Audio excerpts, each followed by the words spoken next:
Noi abbiamo dato la disponibilità, anche dal punto di vista politico, per appunto garantire che ci siano dei centri di permanenza per i rimpatri che non sono dei centri di accoglienza. Questa è un'analisi che va sottolineata e che abbiamo fatto, proprio perché la principale necessità del nostro movimento politico è garantire delle procedure più rapide per il rimpatrio nel momento in cui non vi è appunto la regolarità dell'ingresso nel nostro Paese.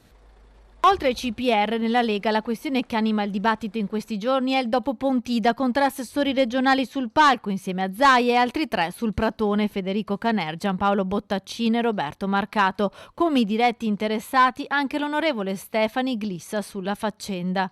Il segnale è quello dato dai 6.000 veneti presenti, dai 50 pullman organizzati dalla segreteria regionale, dalle segreterie provinciali e dalla segreteria di sezione.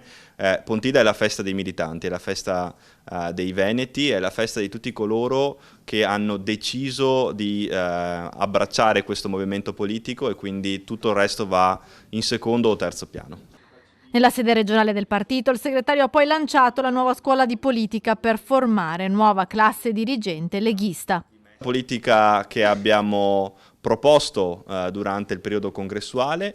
Questa scuola politica si aprirà alla società civile, si comporrà di 5 grandi eventi che organizzeremo nel corso dei prossimi mesi. A questa affiancheremo un laboratorio per amministratori e per figure che decidono di avvicinarsi per la prima volta alla gestione della cosa pubblica, e oltre a questo apriremo una piattaforma e un centro studi per l'elaborazione dati. È la risposta che dà la Lega invece alla campagna acquisti che sta facendo Forza Italia in Veneto?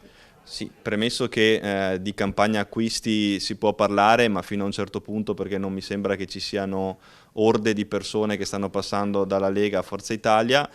Semmai questa scuola politica, che innanzitutto partiva da prima della campagna congressuale, quindi prima di ogni tipo di ragionamento di questo tipo, sicuramente sarà un incubatore per far sì che altre persone, facce nuove, figure che vengono dalla società civile, anche nuovi amministratori o sindaci già in carica, decidano di entrare all'interno di questo movimento politico.